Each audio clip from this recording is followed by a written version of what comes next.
Excited to get going this week with practice today.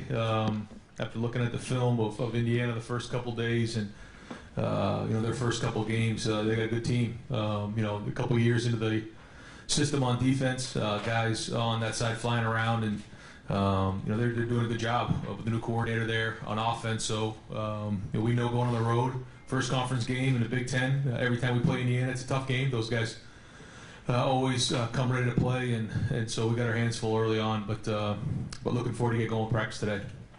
We'll open it up for questions. Third row right, Dylan. Benjamin Victor's had a really strong start to this season. What have you seen out of him as he's looks like he's starting to turn the corner a little bit? Yeah, I think Ben is important for us as we go forward. That one drive, we threw a back shoulder fade to him, and that kind of got us going. He's the X receiver, and if he's in a one-on-one matchup and he can win that one-on-one matchup, then that changes schematically how teams are going to defend us. But he's got to be that guy. He's got to be the Terry McLaurin for us last year, the Paris Campbell and Johnny Dixon, those guys. And when he makes that big play, that got us going on that drive, and he's done that so far. So now that we get into conference play, he's going to have to continue that.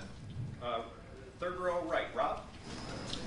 You've been around the last 2 years. You were there for Iowa and Purdue. We've talked a lot about players and play calling. I'm curious about the psychological side, how you're adjusting to that. I mean, you played a near perfect game. I'm sure it wasn't, but how do you keep these guys from thinking it's gravy now?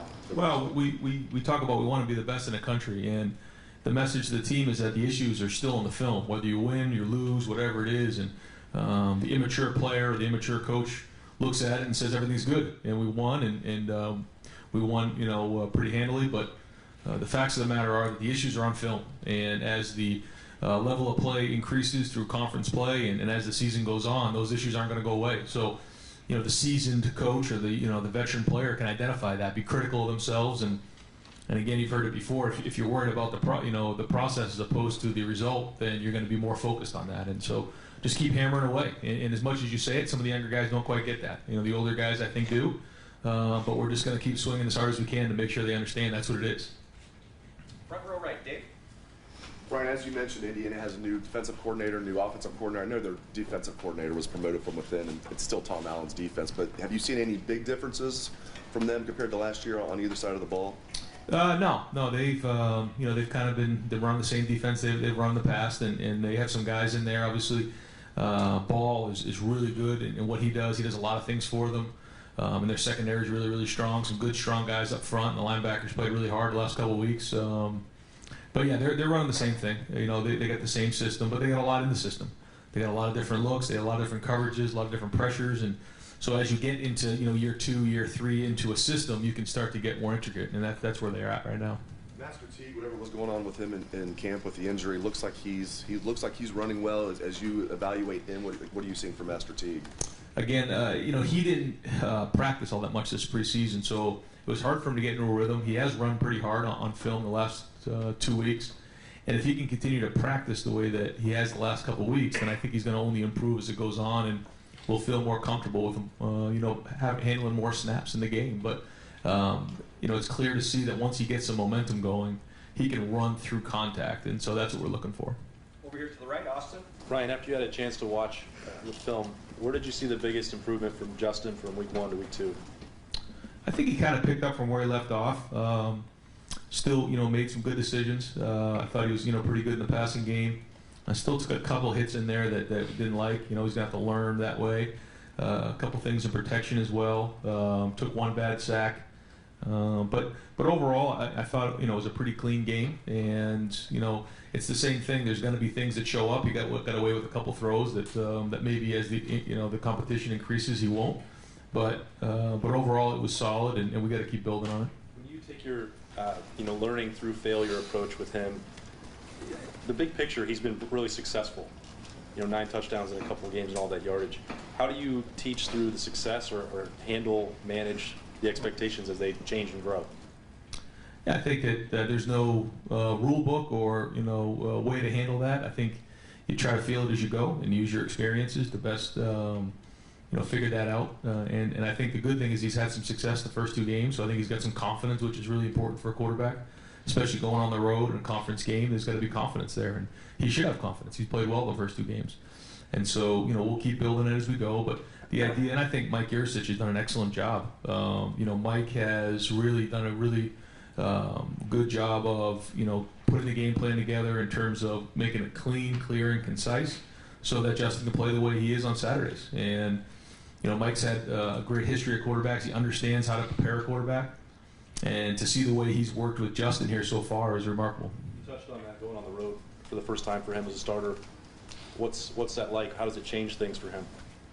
Well, when you go on the road, it's different because you're just not in your normal routine. First off, the noise will be an issue on third down, things like that, and you can't ride the emotional roller coaster. You have to play each play as it goes, but it's different. You got to travel there. You got to stay in the hotel. You're kind of out of your routine, out of your rhythm, and so with that, you have to make sure that as a team we know how to run the ball, take care of the football. We have to stop the run, and then we got to play with toughness, and then that's how you win on the road. Second row left, Bill. Ryan, I think you mentioned this after the game, and it does seem apparent from watching the first 2 that maybe you're not doing as much of the crossers in the passing game as you did last year, and maybe even 2 years ago. Is that just the product of your personnel, how teams are defending you, wanting to try new stuff? Just shed some light on maybe why that's not as much of a focus as it was last year. Yeah, like I said, we have our whole offense in. Now what we focus on and what we decide to give Justin is based on a game plan deal, but it's also based on the fact that he's only played 2 games, and that's we have buckets of plays, and one of them is what you're talking about, and we have all those, we have them all, and when it's time is right, we'll use them, but that hasn't been the right game plan that we think in those first couple games, and so we'll continue to install those things as the time is right. We feel like the scheme fits. We haven't seen a lot more zone recently, and so we'll just keep rolling from there. And I know guys like Harris and Terry have elite level speed, and obviously you guys have a fast team here. But what your catch and run ability compared to last year? How different is it? It's hard to tell right now. I'm kind of interested to find out as well as we get going. We've got guys open so far. Guys have been open, and as the level of competition increases, those windows are going to get tight for Justin. The cover is going to get tighter for the receivers. And so then, we're going to have to be able to make those throws and catches with tight coverage, and then also, like you're saying, create yards after catch. And I still don't think we know the answer to that yet, because we missed 2 guys and Johnny too. All 3 of those guys were excellent yards after the catch. So, but that's a challenge for our guys on the outside, and making sure that we can do that, because that was a lot of yardage last year. Right next door, Ari. Ryan, Jeff Okudah seems to be playing with, I don't know, just a different chip on his shoulder maybe than we've seen in the past. Has he transformed just what you've seen in the building as a leader for this team, and is he just carrying himself like one of the captains and one of the main core players on this team in defense? Yeah, I think that he's playing like a pro. He's approaching it that way. You can see that he's playing decisive when he's on the field. I think that's also a guy who's going from his 2nd year to his 3rd year, and he's got some experience now. He knows what to expect. And he'll still tell you he's a long way away from being a finished product, but I think he's listening to Jeff in terms of the technique that he's trying to teach. I think he understands the scheme, and get year 3 into the program, he's killing it. I mean, we're in the second half, and it's pooch punt, and he jumps in there and runs down on a gunner and almost gets the thing on the 1-yard line. That's just goes to show you what kind of kid Jeff is. And again, he's got to keep building as the competition increases, but he's off to a really good start. And one other non-related question.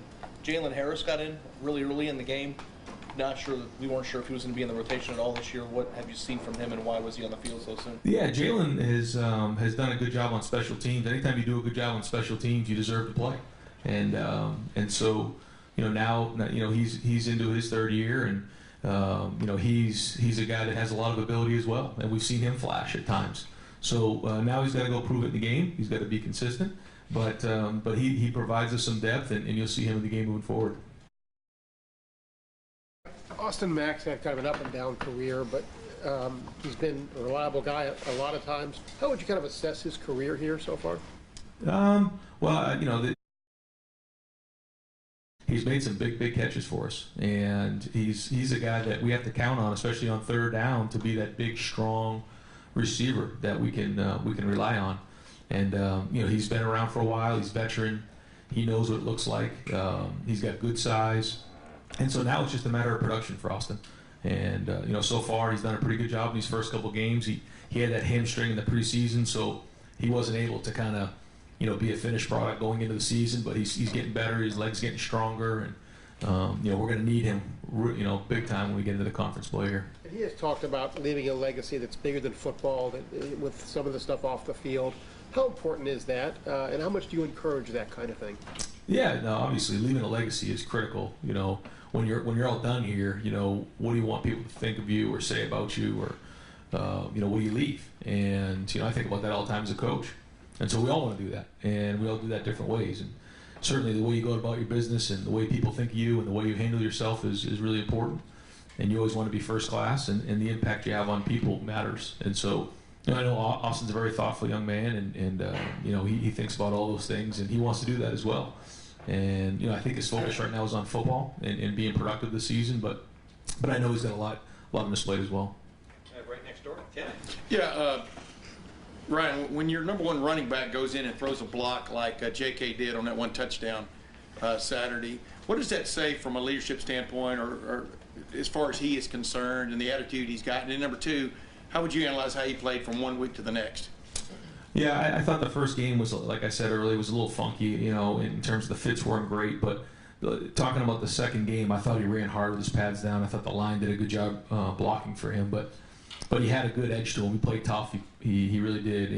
That was one pickup. The other one was we had kind of misid'd how we were blocking one of the protections, and he had to block a defensive end, run right through the A gap, and he stuck his nose right in there and blocked him. And that's a tribute to J.K. and Tony Alford, and protection is just as important as anything else. So that was really good, especially coming off of last week when we missed one of those. So a big improvement. I would say that was a significant improvement from week 1 to week 2, and now we just keep going. And one other quick thing, I would think you at least stole a glance at the game on Saturday night, LSU at Texas. What's just your take on Joe Burrow, how far he's come, and et cetera? Yeah, I watched the whole thing, and I couldn't be any prouder of a guy than Joe. The way he competed out there, the way he threw, he's come a long way since his freshman year. I wasn't here when he first got here, but spent a couple years with him, and seeing mom and dad in the stands and seeing him go about beating a good Texas team on the road like that. Couldn't be happier for him, and he's playing at a high level. Give him credit. I mean, he was throwing the ball, and he looked like an NFL quarterback out there. Really proud of him. Front row, middle, Joey. Indiana's got a new quarterback, redshirt freshman. What's stood out to you about him on film? Yeah, he's very talented. We recruited him. He's out of Tampa, and very mobile, and very productive coming out of high school. And I'm not surprised that he's playing right away there. He's a really smart kid. Understands the game. When in my conversations with him in recruiting, he was really a good football IQ. And again, was very productive in high school, and so now he's stepping in as a youngster and had a good first couple games. So I think he's going to have a really good career, and he's very talented and very versatile. Is there something that he does particularly skill set wise that could be an issue, or is it No. I mean, I think that's still yet to be seen as the season goes on. But he's mobile. He can run. He's accurate throwing the ball. He's pretty decisive throwing the ball, and he's smart. So. It's still early in his career, but he's talented. Front row left, Doug. I can't remember the stuff we've talked about in the past, so I apologize if you've covered this. But a couple times with the defense, you've said when you hired this staff, you had some things that you talked to them. You said were non-negotiable, like we've got to do, and then you sort of let them do their thing. What was that stuff? Well, I mean, the first thing was stopping the run, and I mean, I know that sounds like no kidding, but that was a huge emphasis, and that. We were really sound in our fits in the run game, that we were going to play with a ridiculous amount of energy, and that it wasn't going to come down to scheme. At the end, it was going to come down to toughness, effort, tackling, run to the ball. And then, there was a few things in terms of a 4-down front that was non-negotiable because Larry's done such a great job and the staff have done such a great job of recruiting all these defensive linemen that, we weren't really interested in a 2-gapping system. We wanted 4-down linemen who were going to go after the passer. So that was kind of it, and then those guys got in a room and we're on that journey now.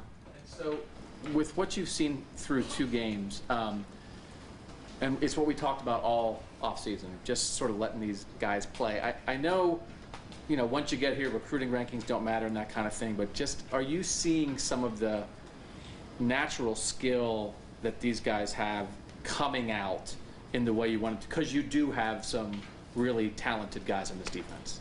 Yeah, I think we're right now we're seeing the best version of these guys. I think, again, it's only 2 games, and we haven't had a conference game yet, but I think you're seeing some guys come out of their shell a little bit. You're seeing Malik Harrison show up, and he's had some really tough clips of film, you know, taking on linemen or taking on, I think it was an insert by a tight end, you know, knocked him down, and, you know, some Pete Werner, and, you know, guys running the ball and tackling and being physical. And that's really important. You know, even in the game the other day, you know, the quarterback escapes and he gets like a gain of 8, but he got whacked. I mean, and he got tackled, and there was like 6 guys running to the ball, and then when Sean Wade comes off the edge and causes that fumble, there was like 6 guys right there, and somehow we didn't get it. I don't know how we didn't get it, but we were there. And if we keep playing like that and keep playing with that kind of pursuit, that kind of toughness, we're going to get more and more turnovers. And I think they believe in it and they feel it right now. And that reminds me, Sean Wade, just like he made a couple pops on some guys. Like, what do you think of what you've seen so far? Very, very talented, extremely talented. He can do a lot of things. He can play outside, he can play inside, he can blitz, helps us on special teams. Very, very talented. And I think he's going to have a great year. Second row right, Tony? You may have just answered this question. What's your favorite aspect of this defense? Well, I think I said early on, I think that anytime you've been through some stuff, you know, you've been scarred, and you know, I like that. I like that kind of group, and they have. I mean, they had to sit around last year and listen about how they, you know, they went through some tough times, and you know, they weren't happy about that. You know, they're a prideful group, and so they were kind of just, you know, working and not talking much about it and trying to be quiet about it, but at the same time they were angry, and they feel like they have something to prove. They have a chip on their shoulder, and boy, I love being around guys like that.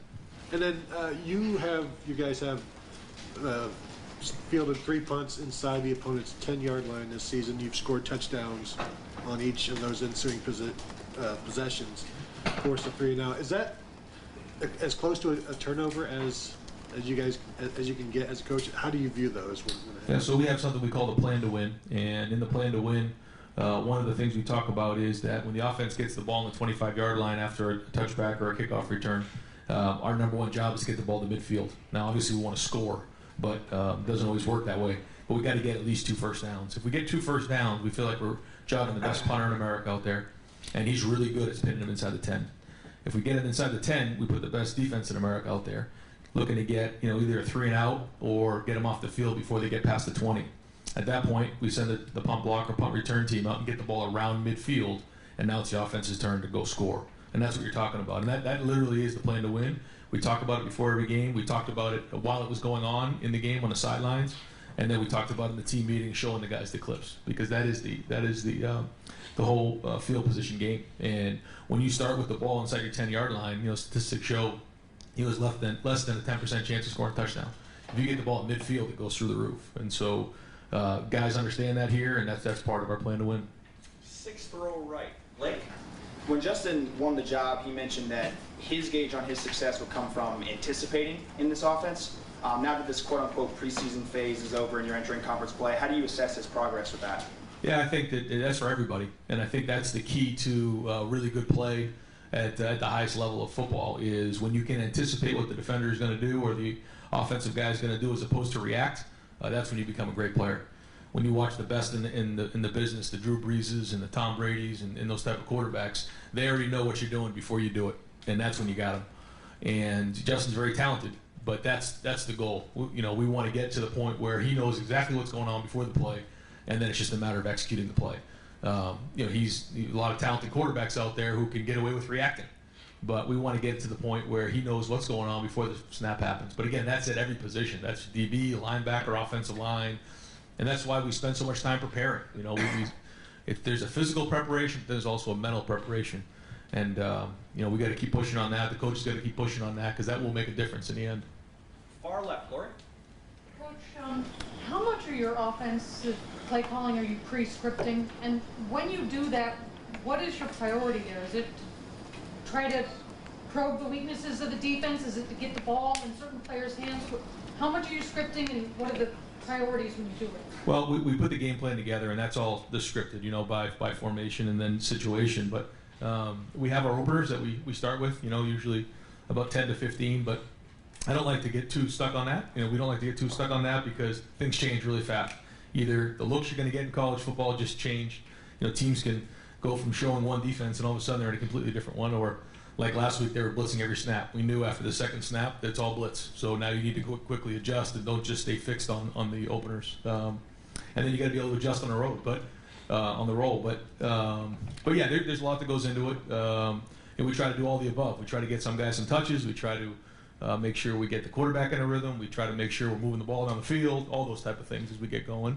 And then also, get a feel for what they're doing formationally, because most teams will have certain tendencies based on formation.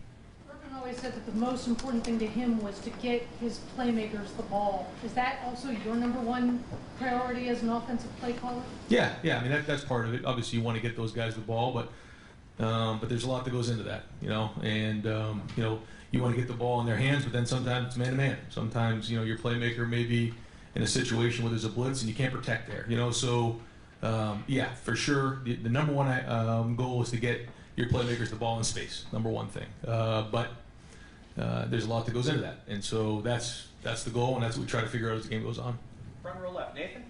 Yeah, this kind of plays off the question I think you just got about Justin, but you asked a lot of asked about a lot of questions about his decisions in the passing game. What did you see as far as the progression in how he handled the run game week to week, either recognizing fronts or how he read the zones and made those handoffs? Okay.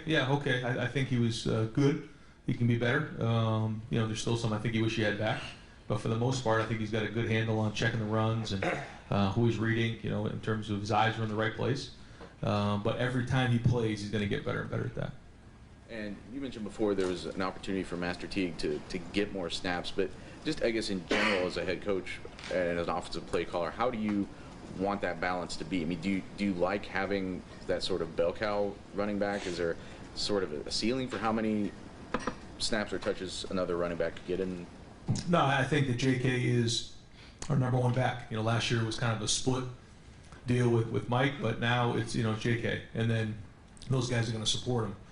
But again, we usually have between 75 and 80 something snaps, so it has to get spread around a little bit. And based on how the game's going, there may be a long drive of 10 plays where we got to roll. Then there's times where we can get in a rhythm and go 4 or 5 plays and score. Another 4 or 5 play drive where you can keep going. So sometimes it just depends on how the game's being played out. But we want those guys to provide some depth, and they're going to have to play for us. Got time for a couple more questions. Second row middle, Bruce. Probably two of Troy Smith's most famous plays here were plays where he scrambled away from pressure against Penn State in 06, against Michigan in 05. You made the comment earlier about Justin and you'd like for him to bad sack, like you said. How do you know when it's the right time and when it's not the right time? Yeah, you don't.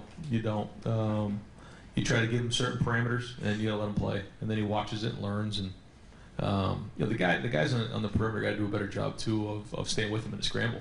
The play's never over with Justin, so the ball came out with a little bit more rhythm last year with Dwayne. It was kind of 3 hitch, the ball came out, 2 hitches to check it down, and we were on to the next play. Well, here, those guys got to stay alive, and I think we're getting a feel for it. Certainly we don't want to throw the ball down the field late in the middle of the field, and we got to be smart with that. So again, can you really control all of it? No, you can't. You got to kind of let it go, but give them certain parameters and then trust them.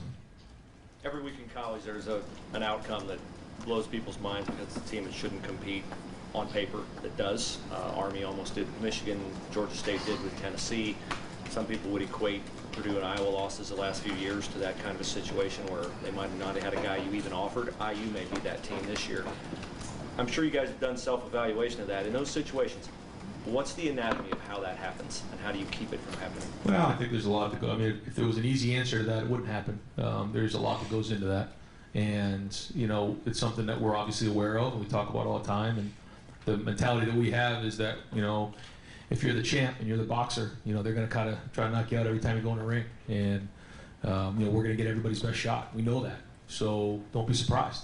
And we have to bring it every single week. And the only way to do that is to make sure that you're preparing this week just like you did last week, and then find a chance to get a little bit better.